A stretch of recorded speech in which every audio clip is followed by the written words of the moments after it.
My name is Marcus Chen and I drive dead people home for a living. I know how that sounds. 3 months ago, I would have laughed at someone who said that to me, would have written them off as crazy or looking for attention on some internet forum. But 3 months ago, I didn't know what I know now. 3 months ago, I was just a guy trying to make extra money driving drunk people around Seattle at night. I thought the weirdest thing I'd encounter would be someone throwing up in my back seat or passing out before they could tell me their address. I was wrong. So catastrophically, horrifyingly wrong. And now I'm trapped in this job, bound by rules I don't fully understand, driving passengers who aren't entirely human to destinations that don't entirely exist. This is my story. This is my warning. And if you're reading this, if you're thinking about becoming a designated driver, about taking those late-night shifts for easy money, please, I'm begging you, don't. It started innocently enough, the way these things always do. I was 26, working a soul-crushing data analyst job at a tech startup that was rapidly running out of venture capital funding. My girlfriend Sarah had just left me for a job in Portland, and I'd said no to following her because I was an idiot who thought staying in an overpriced Seattle apartment was somehow better than taking a risk. So there I was, single, underemployed, staring down unemployment, and desperate for supplemental income to cover rent that was eating 2/3 of my monthly salary. The designated driver app seemed perfect. I didn't drink. My father's alcoholism had cured me of any curiosity about what bourbon could do for you, and I had a reliable car, a 2019 Honda Accord with good gas mileage. The concept was simple. Drunk people needed rides home, I provided those rides, everyone won. The app promised I could make $500 to $1,000 a month working weekends. I signed up on a Tuesday. By Friday I was taking my first shift. Those first 2 weeks were exactly what I expected. I picked up college students from bars in Capitol Hill, businessmen from expensive downtown lounges, couples who'd had too much wine with dinner.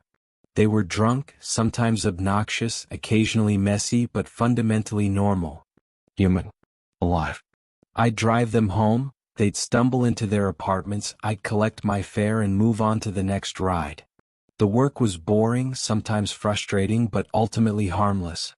I started building a routine, learning the best times and locations for pickups, figuring out which neighborhoods tipped better, developing a mental map of the city at night. The city at night was different from the city during the day, but not in ways that seemed threatening at first. The streets were quieter, darker, the usual crowds replaced by smaller groups looking for different things. Connection, oblivion, escape. I liked the solitude of it, the way my car became this mobile confessional where people told me things they probably wouldn't remember in the morning.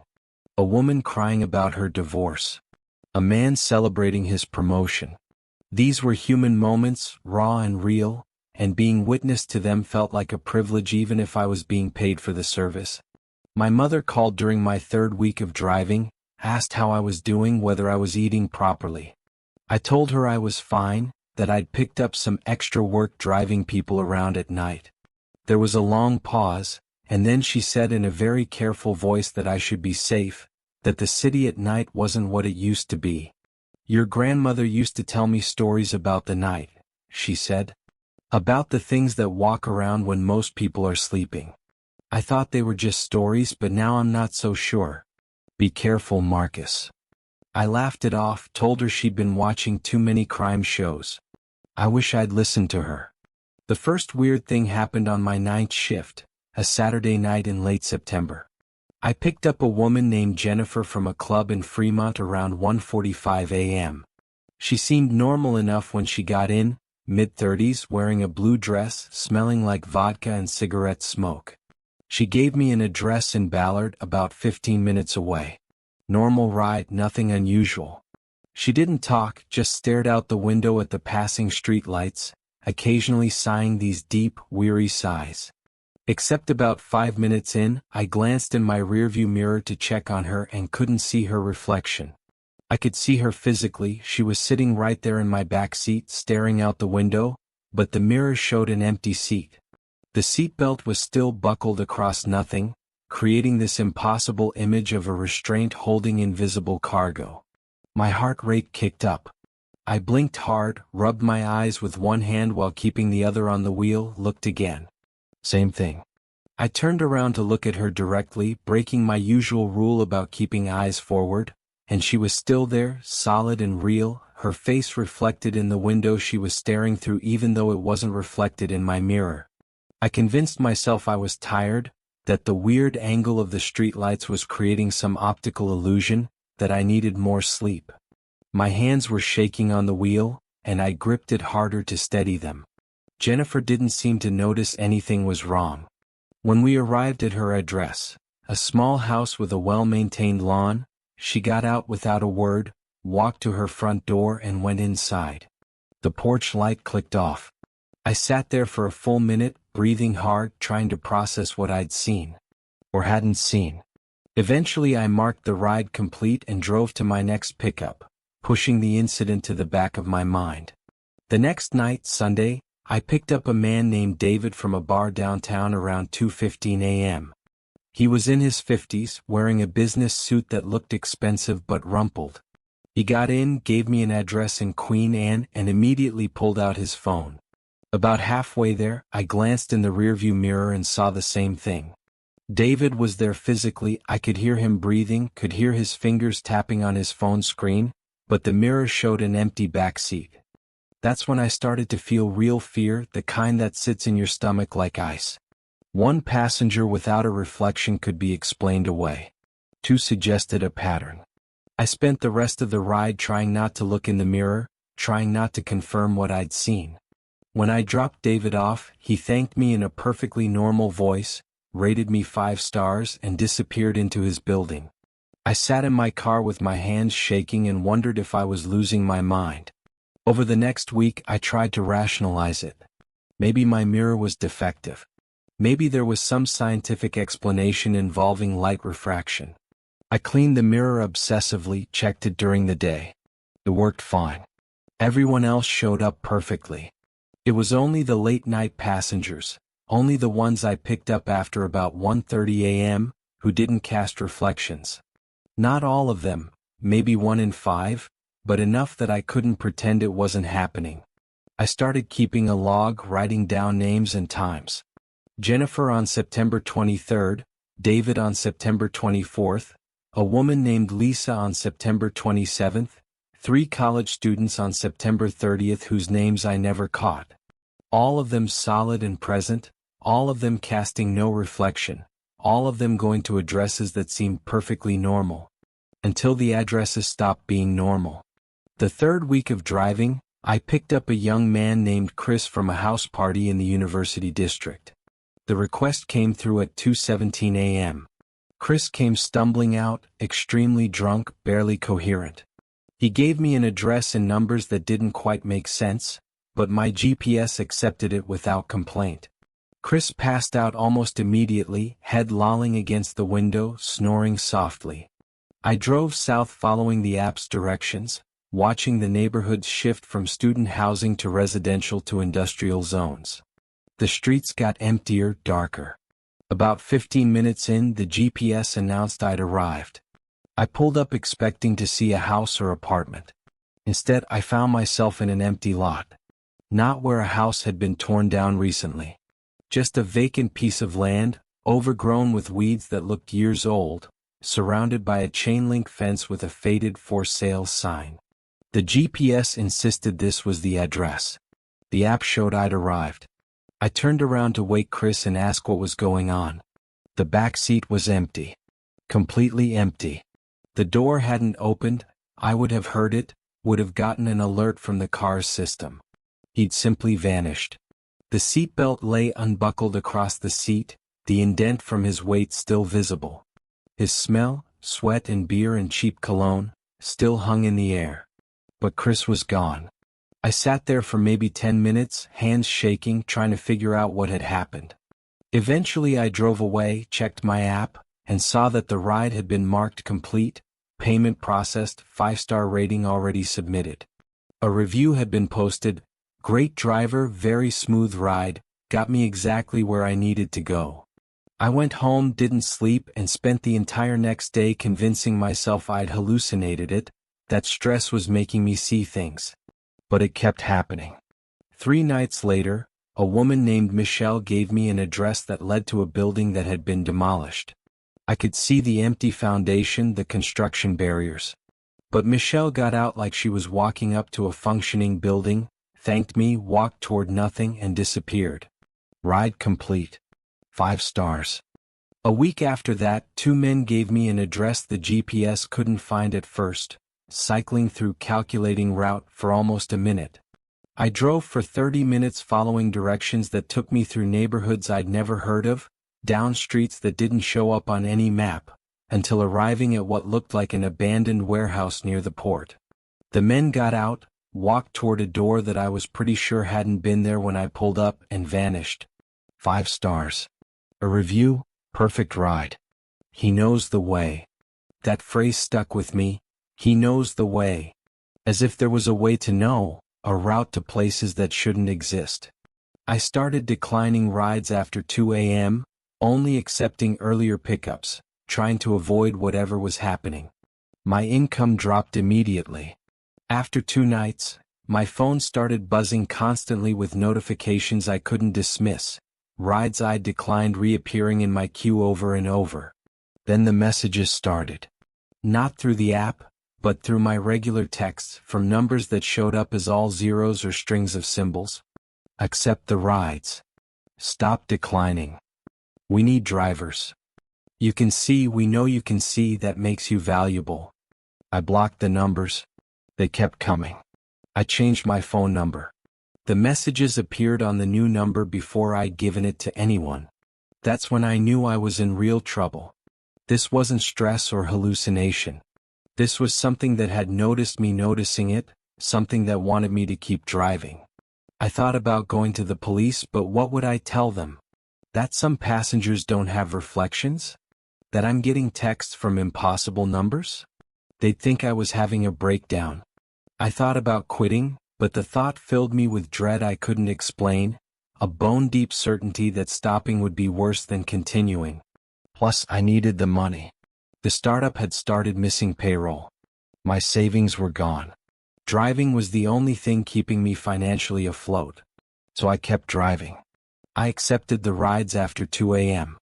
I took passengers who didn't reflect to addresses that didn't exist. And I tried not to think too hard about what it meant. Then came October 23rd. The night that gave me the rules. I'd had an uneventful evening by my new standards.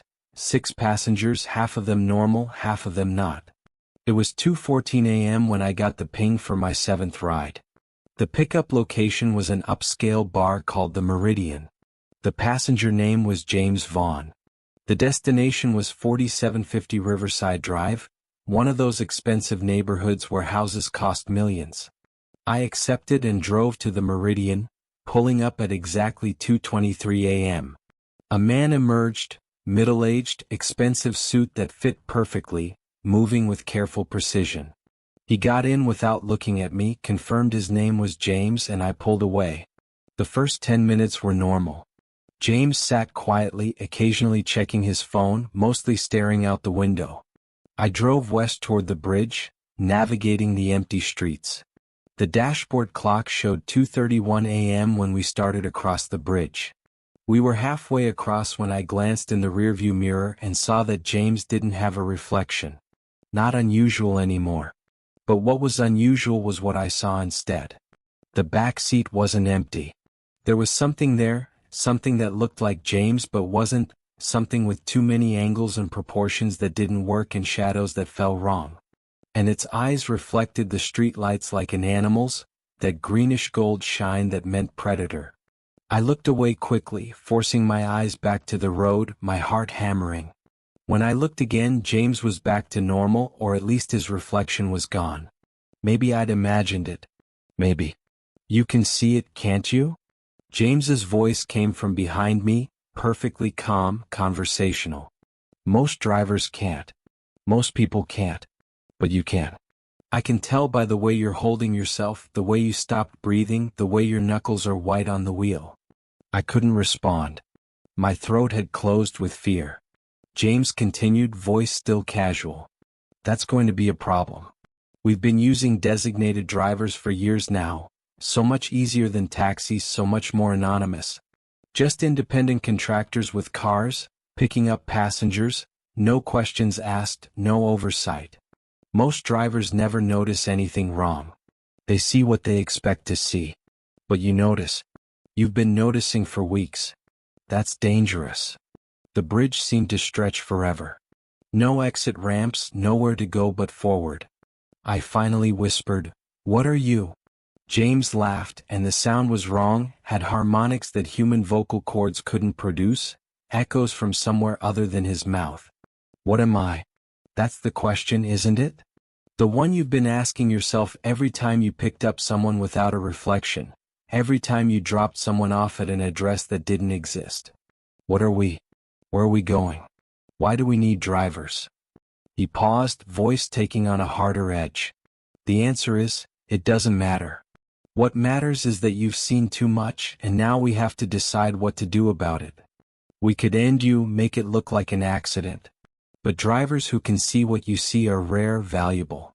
So you're going to follow some rules. I reached the end of the bridge and took the exit toward Riverside, mind racing through futile options. Pull over. Drive to police. Crash the car. But I did nothing because I was paralyzed by fear and the surreal horror of this conversation. Here's what's going to happen, James said, voice lecturing but firm. You're going to keep driving for us. Keep picking up passengers, asking no questions, going where they tell you. But you're going to follow rules that will keep you safe, keep you useful, keep you alive. Break these rules and, well, there are consequences. We've had to make examples before. What rules? I managed. Rule 1. You will never refuse a ride request after 2 a.m. Doesn't matter where, when, who's requesting it. You accept every single one. We need reliable transportation. This is non-negotiable. The GPS announced we'd arrived. I pulled up to an address showing a large house, lights on, everything looking normal. But when I really looked, I could see the wrongness. Edges that didn't line up, lights flickering in patterns that weren't electrical, shadows falling wrong. The house was there and not there simultaneously. Rule 2, James continued. You will never ask passengers questions about where they're really going or what they really are. You're a driver, not an investigator. Eyes on the road, mouth shut. Curiosity is deadly in this work. He opened the door but didn't get out, sitting half in and half out, cold air rushing in with smells that weren't right, ozone and copper and something dead. Rule 3, you will never tell anyone what you've seen. Not friends, not family, not police. The things you see stay in this car. We have ways of knowing if you talk. The consequences are severe, not just for you but for the people you tell. A chill ran down my spine. Rule 4. You will maintain your vehicle in perfect condition. Clean, functional, reliable. We can't have you breaking down with one of us in the back seat. That would be problematic. He stood fully, one hand on the door. I couldn't look directly at him, terrified of what I might see. And Rule 5.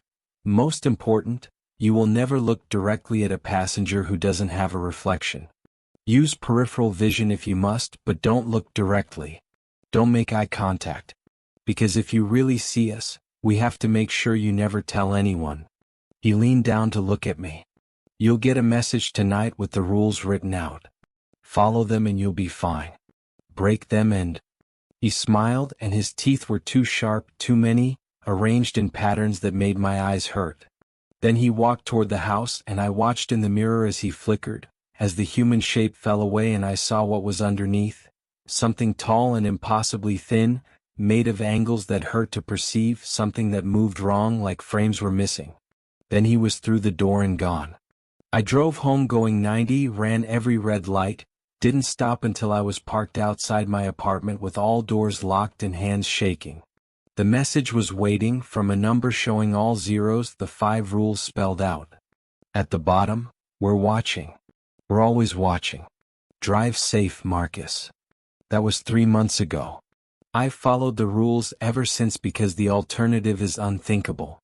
The one time I considered breaking them, when I told my friend Kevin over drinks about weird passengers being deliberately vague. Kevin was dead within 24 hours. Car accident, the police said. Hit and run. But I saw the footage on the news, saw the thing that hit his car, the way it moved wrong, looked almost like a vehicle but not quite, with metal that seemed to shift and writhe. I knew it was a message. So now I drive.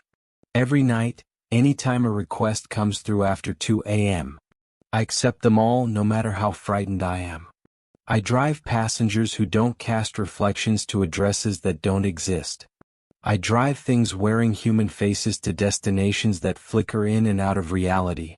I keep my eyes forward, my mouth shut, my observations to myself.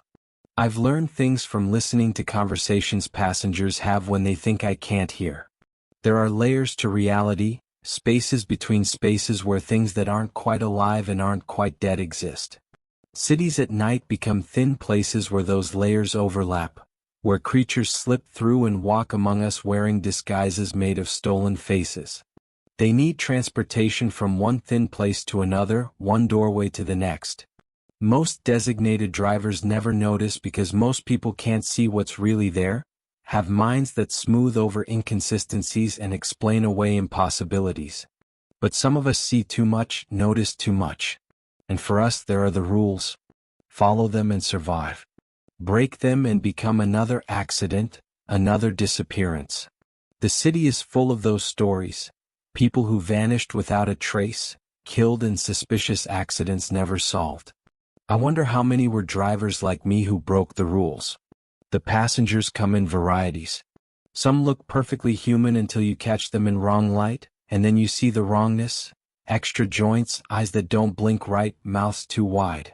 Some don't bother with full disguises. And some are so far from human that looking at them makes your brain hurt, makes reality feel slippery. Those ones I follow Rule 5 religiously for, never glancing in the mirror, accepting their presence only through weight in the back seat and sounds and smells. They talk sometimes. I've heard conversations about hunting territories and feeding grounds. They discuss humans the way we discuss cattle, as resources to be managed, populations to be culled sustainably.